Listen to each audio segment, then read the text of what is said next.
অপেক্ষা করতেছে। ঠিক কিনা ধরে কর।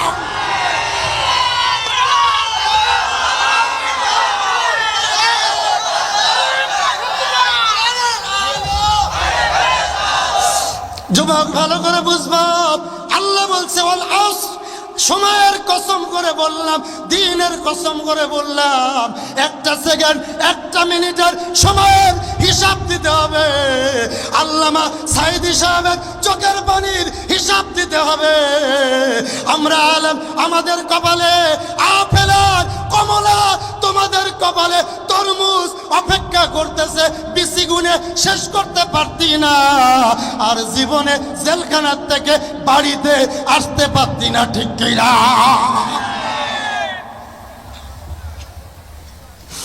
বন্ধু গভীর মনোযোগ, খোদার কসম, কোরআন শরীফ আমার সামনে। গত 2 দিন আগে, আজকে কয় তারিখ? 2 দিন আগে কয় তারিখ?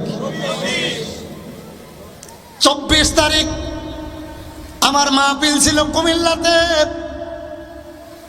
চেয়ারম্যান সাহেব নিজে বলছে, জিহাদি হুজুর যদি ওয়াজে আসে, ওয়াজের কপালে আগুন। কথা কয় না, ওয়াজ হবে না, ওয়াজ বন্ধ। কিন্তু আমার পরিবর্তে এমন একজন পাঠাইছি, কিয়ামতের আলামত দেখাইতেছি। 2 দিন আগে নেত্রকোনায় গেলাম, আমি সূরা কাহাফের তাফসীর করব, আসহাবে কাহাফ সম্পর্কে। সেখানে সূরা কাহাফের তাফসীর, উপজেলা চেয়ারম্যান কয়, হুজুর ওয়াজটা ঘুরায় করেন, আলাম তারা সূরা কোন সূরা? শুরু করলাম সূরা ফিল। সূরা ফিল কারে বলে জানেননি? আবরাহা বাদশা কাবা ধ্বংস করতে গেছিল, আল্লাহ রাব্বুল আলামিন বলছে, তয়রন আবাবিলা তারমিহিম বিহিজারাতিন মিন সিজ্জিল, তোমাদের নামে পাথর পাঠাইতেছি সিজ্জিল নামক ছোট্ট ছোট্ট আবাবিল পাখি দিয়ে। যখন শুরু করছি বেঈমানদের কথা, কয় হুজুর পাল্টাই কর। কথা কর না গা। তা আমি বললাম, দেখেন সূরা ফাতিহা যদি ওয়াজ করি, এটা আপনার ভালো লাগতো না। সূরা ফাতিহা বলছে ইহদিনাস সিরাতাল মুস্তাকিম, আপনি তো সিরাতাল মুস্তাকিমে নাই, আপনি তো গাজার পক্ষে। কথা কর না কেন? কোন ওয়াজ করতাম আপনারা? কোন ওয়াজ করতাম? আচ্ছা কয় হুজুর হাদিস দিয়ে করেন, ঠিক আছে। আমি বললাম, ওয়াইজা কানা উমুরুকুম, রেকর্ডিং হচ্ছে, আপনারা শুনে রাখেন। ওয়াইজা কানা উমুরুকুম শিরারুকুম আগনিয়াকুম বুখালাউকুম উমুরুকুম ইলা নিসাইকুম। দেখবেন আমার নাম দিয়ে সার্চ দিলে ওইখানে উপজেলা চেয়ারম্যানের ছবি সহ মিডিয়া দিছি। কথা বোঝেন নাই? 4 দিন আগের খবর কইতেছি। কত মুসিবতে যে আমরা আছি আপনারা জানতেন না, কিন্তু আমরা বিপদে আছি। চেয়ারম্যান বলে, হুজুর আমাদের উপরে চাপ আছে। ওই উপর কি? নোয়াপাড়া, যশোর। চেয়ারম্যানের চাপ হলো ইউনিয়নের চাপ, আর উনার চাপ দেয় উনার উপরে উপজেলার থেকে। কিন্তু খোদার কসম, আমি আলেমের চাপ তো আল্লাহর কাছে। তো চেয়ারম্যানের থেকে চাপ আমার কম না বেশি? কথা কর না কেন? তাহলে আমার চাপের চিন্তা করা আমার দরকার না।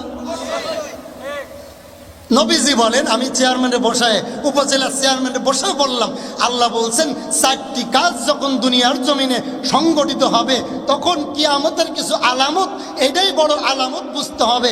1 নম্বরে এমন একটা দিন আসবে দুনিয়ায়, ওয়াইজা কানা উমুরুকুম শিরারুকুম আগনিয়াকুম বুখালাউকুম উমুরুকুম ইলা নিসাইকুম। 1 নম্বরে দেখবেন এমন একটা জামানা আসবে, মূর্খ লোক সমাজের নেতা হবে।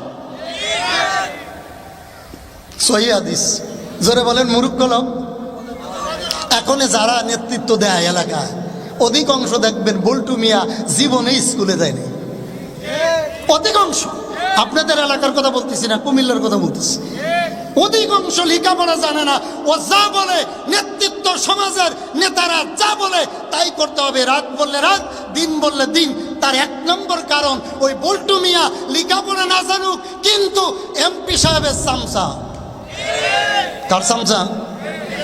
জোরে কন। ও যা বলে তাই। হ্যালো কইলেই কিয়ামত।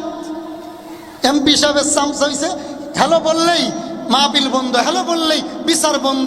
2 নম্বরে, কয় নাম্বার? আরো জোরে। 2 নম্বর, রাসূল বলে, এমন একটি জামানা তোমাদের সামনে হাজির হবে, ধনী ব্যক্তিরা যাকাত ভুলে যাবে, সুদে টাকা লাগাবে। শুনতেছেন? ধনী ব্যক্তিরা মাহফিলে টাকা দিছে কয়জন জিগান? মাহফিলে টাকা দিছে মধ্যম শ্রেণী আর গরিব রিক্সার ড্রাইভার।